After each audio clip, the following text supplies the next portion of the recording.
But Yeah. the micro is just a miniature viewpoint of the macro, of the Yeah. totality. Everything we see and experience in this life is and has to be, there is no other way, has to be a miniature expression of what's happening from eternity. Yeah. It's all for context, for understanding, for expression. And we do that to ourselves because we just cannot really appreciate what we have until Hmm. we taste and experience what it's like to not have it. Hmm. And that's what God's doing in you and I right now. Hmm.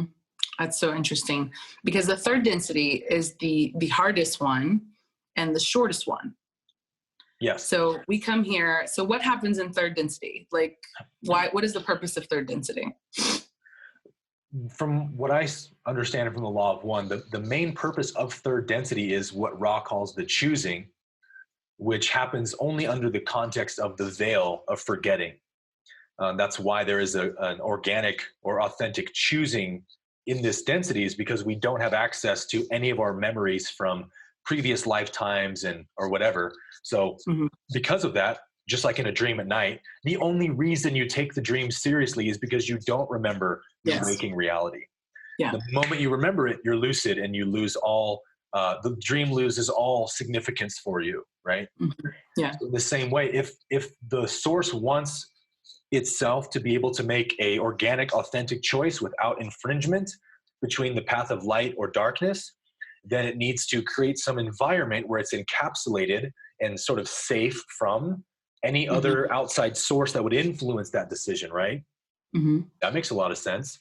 Yeah. So souls, we go through this third density after first and second, where third density is that of self-awareness, where basically that mechanistic nature, evolutionary mind that nature has built in second density, where animals are basically just intuitive beings. They don't think conceptually; they just react to their environment, and they react according to how that animal is programmed by evolution, right?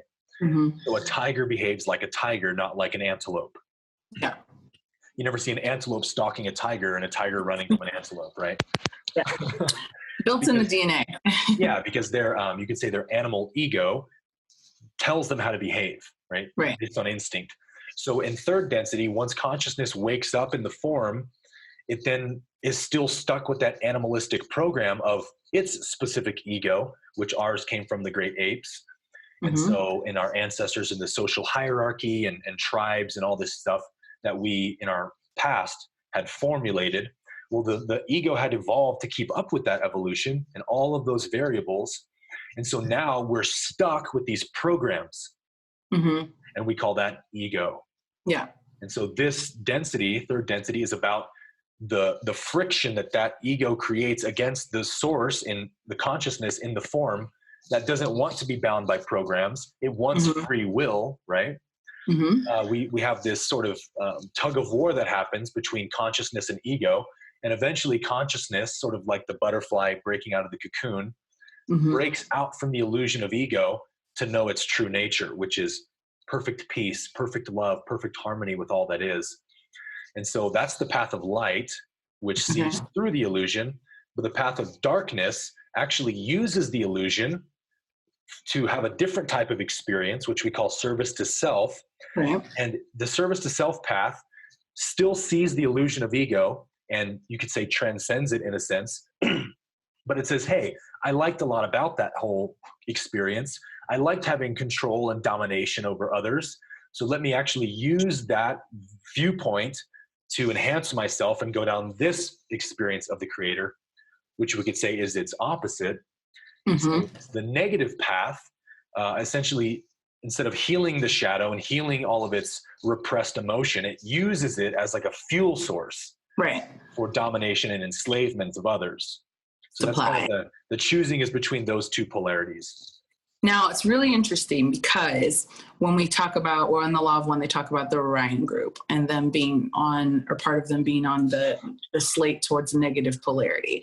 And this is an extraterrestrial situation that we're thinking about, beings in other dimensions or the densities maybe. But Earth itself as an organism is translate or transposing into a new density as well, into fourth density. And if that is the case, to be able to inhabit beings that are a fourth density, does Earth still, I would say, does Earth absorb the concept like humans do of, I have this goal of enlightenment that I would like to achieve, or also service to self? If Earth was on the path to service to self, could it have that cognitive, conceptual decision making, even though we are beings incarnating on it? Like the influence of the planetary frequency? Right. Like, can Earth decide, you know what? I would like all of my people to suffer and burn, like, and Right. decide they're going to be on service to self, and then thus affect our free will through that. How does Earth as an organism itself play a role in our evolution? And does it have that conceptual context to be able to decide? Yes, great question. It's not a conceptual thing for the Earth, because the Earth is a form of logos, right? Mm-hmm. It is a logos, and so it's its own. Plain logos for our listeners. Logos is like different densities of source consciousness in a co-creative fashion. So a galaxy is the first logos, and each logos sort of decides what the experiment is going to contain in it. Mm-hmm. So the galaxy decides what the laws of physics are, or chemical makeup of that galaxy, and so on and so forth. So like a plan, like a blueprint. Yeah, a blueprint. There you go. And then each star inside of the galaxy is a sub-logos, which creates its own solar system with its own planets and all that, archetypal mind and whatnot. And then each planet is a logos, which creates its own evolution and species and all that. Mm-hmm. So the Earth is a sub-logos, and you are a sub-logos with creative power to create your reality. And so Earth has put in place a certain experiment to see how it goes. And each experiment is a way of knowing the creator, right? Mm-hmm. So Ra does say that there are service to self planets, planetary Mm-hmm. consciousness, where essentially it's just whatever happens in the evolution of that planet, right? Mm-hmm. So we could see how our planet could very easily have gone service to self, right? Yeah. There's a lot of tyranny and dictatorships and all that. And so if the consensus of the planet is, we put up with it, we maybe even we like it, or we behind it, then we allow these tyrannical governments to control us, which makes us more cynical, and that can turn into a service to self planet where, hey, you're just born on this planet and it's just the way it is. It's communist, it's tyrannical, or whatever.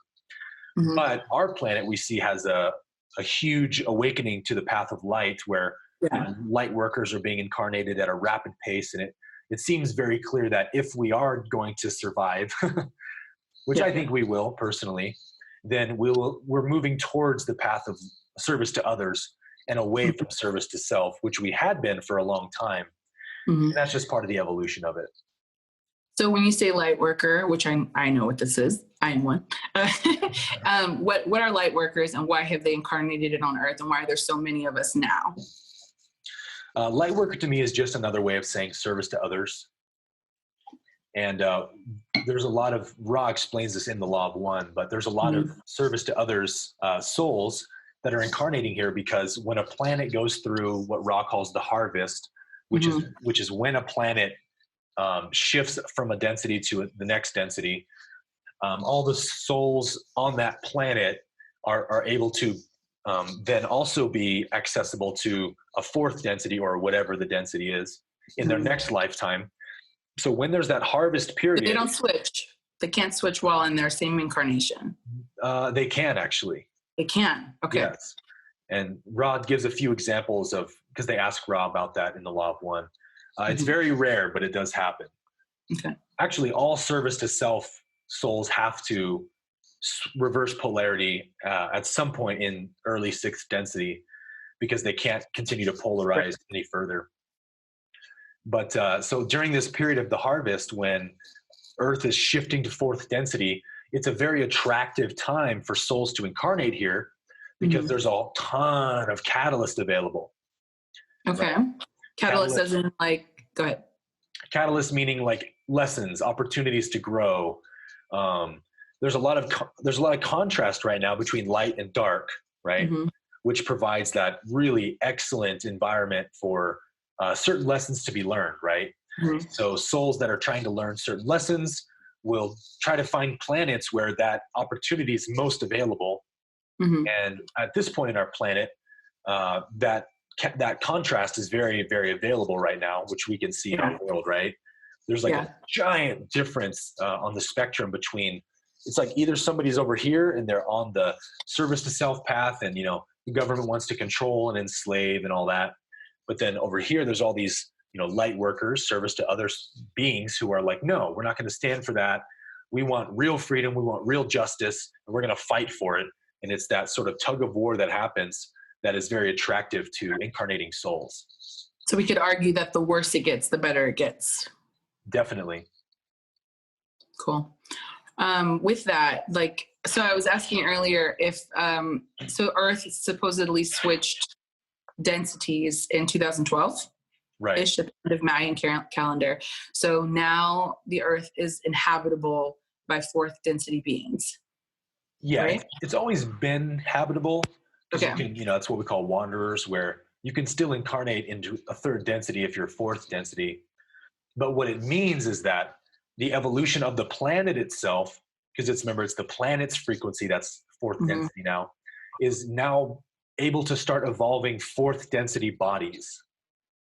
So what does that mean? Because when I was thinking earlier, like if in 2012 Earth switches its density, if a third density being is not a wanderer, can they then become a fourth density being as the Earth has transformed its own vibrational field? Depending on when they choose to incarnate in the cycle of fourth density, yes. Because remember, it's like, can we do that? Like on our, say me and you, we are third density, and then Earth shifts, and we're at the consciousness level where we can raise. Can we do that midlife? Not midlife, because you're sort of stuck in this physical vessel while you're in this incarnation, but we're already doing this. We're already making this transition. So it would actually be not totally true to say that you and I right now are in a third density body. Okay. We're in a third density body with some fourth density as well. Right. We can see this in our evolution, right? Look at the difference between a human and an ape. Yeah. So apes are hairier, and they have less conscious awareness of themselves. And as humans have evolved, we're shedding our hair. Eventually, it'll be like just light bodies, where we can fifth density, sixth density. There is no form. There is no skin color. It's just whatever you choose to appear as, you can manifest, because your body's made of electromagnetic energy. And so as our evolution continues, we'll see humans begin to become more alien-like. In 100,000 years, we'll be less dense. We'll be more of a chemical / light body. And then, as a billion years later, if fifth density happens at that point, fifth density beings are completely in light bodies. So they can appear as orbs if they want to, or they can appear as some pre-incarnate entity that they used to be. They can appear as whatever they want and travel through space and time just through telepathy and all that. So like alien, people who, for instance, exhibit supernatural abilities, or what we consider supernatural, that are doing it here now, would be people who have some type of fourth density consciousness already, or are wanderers, not wonders. Right. Yeah. Well, our psychic abilities are bound by the limitations of our physical vessel. Right. So even though we might be a sixth density soul who has lived a sixth density incarnation already, that had unbelievable psychic powers that are godlike compared to us, we have to assume the role of this body. Right? And nothing in the universe is more valid than anything else. So like a third density body or a second density animal is not any less valid than a sixth density energy body or something, right? It's just different experiences. Everything is equally valid to the creator. But so while we incarnate into this body, we have to play by the rules, so to speak. So you only have the ability that this yellow ray chemical body has, which is nothing compared to a fourth density or fifth density body. I mean, if a fourth density alien species or whatever decided to visit us here and they walked among us, like they would have powers that are just beyond our spectrum. Like they could read our minds, they could plant thoughts in our minds, and so on and so forth. And are they doing that now? That's another whole topic. Ooh. I was sitting with some of my friends and we were talking about all this stuff and we were getting really deep in it and we were like, oh no, are we in a cult? Like, is this like, are we being implanted with information if they're channeling this stuff from Ra? Like, are we getting this stuff? Anyway, it's kind of funny. But so with that, the polarities, the service to self versus the service to others, can you explain the you know where I'm going with this, the 95 to 51 thing? Yeah, that's a really fascinating part of the Law of One. The idea is that the service to others path is the path of harmony and unity. So you only need to become 51% path of light to be eligible to incarnate into a fourth density positive whatever planet. Like if you were in school and you needed a grade to pass, Right. Service to self or service to others would be, okay, you got a 51%, you can go. Yes. It's all about like spiritual entropy. Mm-hmm. Entropy is a term from thermodynamics that essentially means the lack of order in any given system.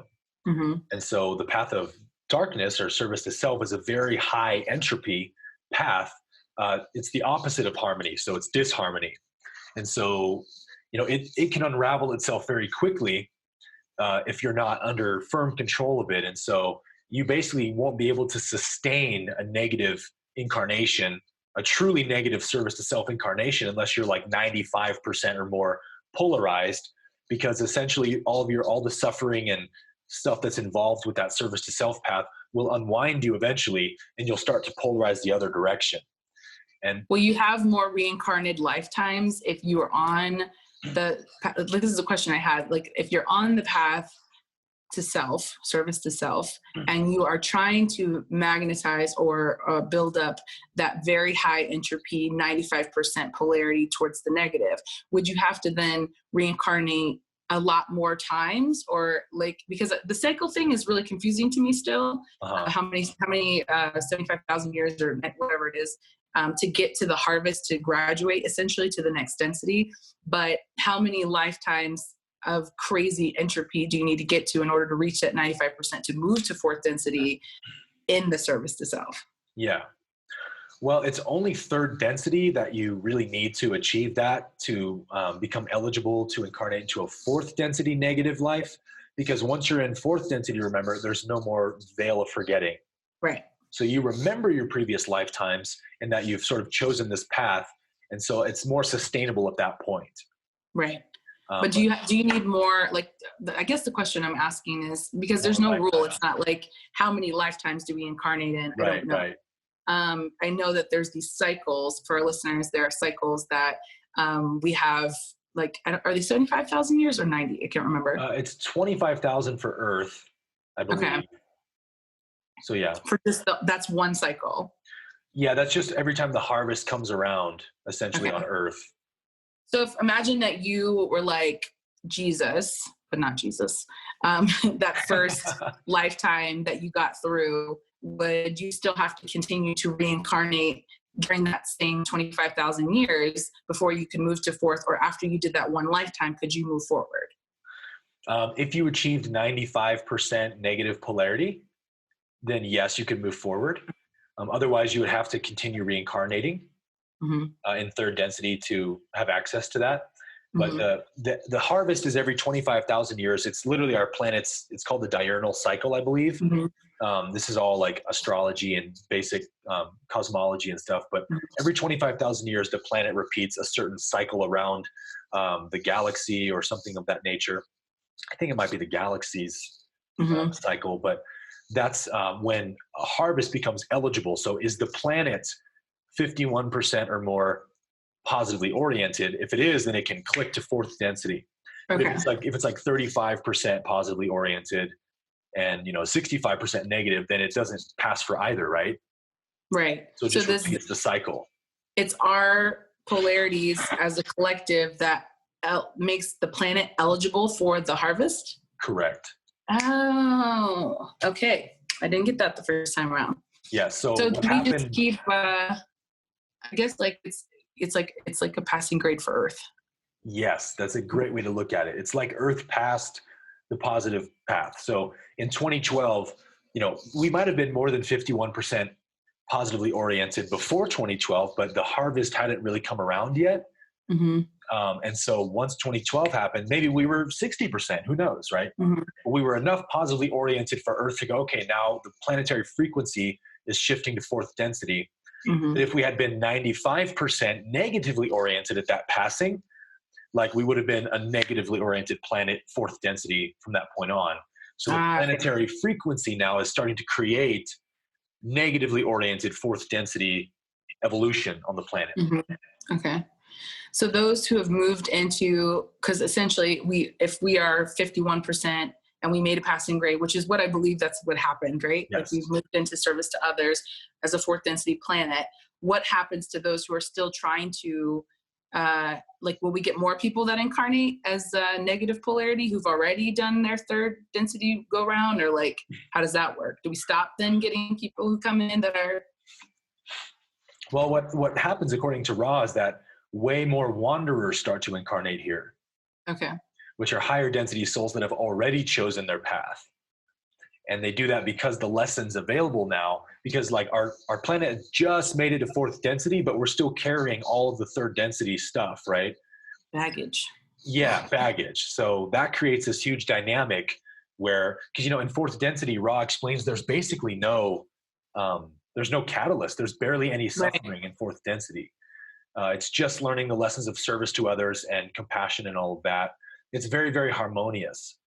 So wanderers are coming down risking, though, that they're going to get caught up in some karma and then get stuck here, essentially, in a cycle? It's a huge gamble. Okay.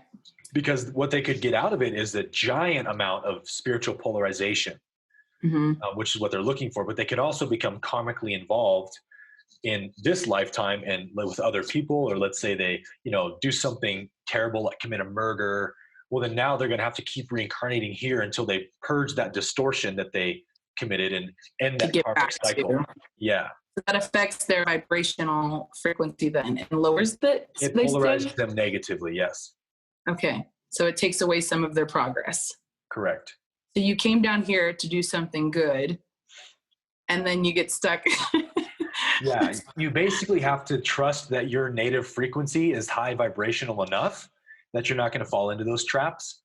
Okay. And that you set up a lifetime that has the right variables in it to help you make sure you do learn those lessons. And that's why the higher self, which is you from the future, basically like a teacher in school, right? Like you go to a teacher to say, what class should I take next year? This is what I'm trying to do in college and I need these grades and da-da-da-da. They say, okay, let's take AP chemistry first semester. And they literally help you choose, right? Yeah. Literally what higher self does is, all right, you need, you're too high in wisdom, but lacking in self-love. So let's choose an incarnation where like maybe you get abandoned by a parent at a young age. And so that forces you to learn to rely on your own self-love. Whereas if you have these really loving parents who dote over you and give you everything, you're not going to be forced to learn how to love yourself as much, right? So that's why the whole thing is non-judgment. We're not supposed to be judging people for what they're experiencing or who they are or what lessons they're learning. We have to just honor the fact that that soul has chosen that lesson. And if I'm involved in it, then I chose to be a part of it and I can maybe help them learn their lesson. So the best solution for anything, any, amount of suffering you experience at the hands of someone else is forgiveness. Because you break that karmic cycle, not only for yourself, but for them. And like, what better outcome could there be, right? Like if someone betrays you or hurts you, rather than hating them and forcing them to be that person even more so, like to judge the abuser is to create the abuser, because you're saying basically, I believe the same version of you that you believe. Yeah. But if I forgive reinforcing it. Yes, I'm reinforcing that. But forgiveness breaks that illusion and says, no. I do not see you as that person. I see the highest version of you that's trapped in there, that's wanting to be made manifest, but doesn't have the ability to because you can't see it and nobody else can see it. But if I can see that in you and forgive you, I'm speaking to that version of you and empowering it to life within you. and Mhm. basically giving you the opportunity to see that in yourself and go, wow, if they can forgive me, maybe I can forgive me. And that's Wow. how karma's broken. That's incredibly powerful. Yeah. That's like, I mean, essentially that's us like doing our love ray shit. That's love ray shit. Love ray shit. Yeah. That's so cool. Is that why, like, they talk about rainbow children do not incarnate in troublesome homes? That they are essentially now we're incarnated in this fourth density love ray situation, and they don't have to learn self love and things like that. That those of us who incarnated prior have like these really difficult. Those of us that call ourselves light workers, or those that are on service to others, have these really tumultuous childhoods or upbringings or things that were very like traumatic. Maybe it's not abuse or something, but it's a lot of intelligence suppression, things like that, a lot of enslavement, if you will. Uh-huh. And those who are incarnating now, I mean, have you met some children today? Like, so Yeah. I have one of my parents have adopted 4 children, and they're very young. They're 7, 6, 2, and 1. So really, really small. But like a couple of these kids are like weird in a cool way, but just mind blowing in the way that they seem so old. Yeah. One of my friend's kids, he's 5, 6. He at 4, he started observing meditation. His parent, like my friend Christy, she does meditation herself, but this kid is by himself, made himself a meditation room in his closet and puts his rocks in there, and he sits and meditates. And he wants to all he wants to know is about his love. Like, does this Wow. crystal have love in it? Does this? And it's very peculiar for a child to have that type of observation at such early age. It is. Yeah.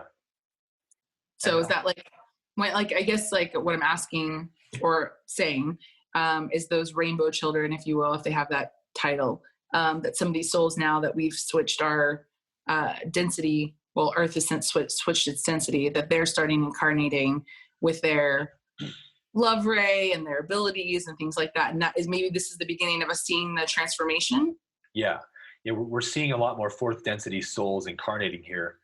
Well, because it's not even wandering at this point, because we are 4th density. So it's just, it's matching their vibration. But Ross says that at the time of the channel sessions, 1984 or whatever, he said there's about 60 million wanderers on the planet, which was a huge increase. Because people are trying to be born at certain times to where when the harvest happens in 2012, they're like a certain age. Yeah. For whatever they're trying to do in their life. So a lot of us who are born today are likely higher density souls, wanderers, 5th or 6th density, that chose to be a part of this harvest and experience the catalyst available. So yeah, I mean, we're seeing the planet's frequency increase so rapidly right now. It's almost mind blowing. With the internet, with social media, the way it's connected us, is that we can share ideas, we can share love, we can share harmony with one another from across the globe. And the voice of light is sort of connecting together across the planet, from countries that are in third world situations and tyrannies and all that. We're able to see their pain and their sufferings and become mobilized to say, hey, that's not right. We're standing up for that. We want change. We want justice. And that's why we're seeing so much justice reform in our world today, even though it might come through, some distorted forms of like overly politically correct and this and that. The point is there's an increased awareness about injustice on the planet, because that's what compassion does. And we'll see that outcry become more and more balanced as time goes on. Right now, it's a bit over the victim side, PC culture and all that. But the point is, it's still the path of light slowly evolving and waking up to itself. And that's a wonderful thing for all of us.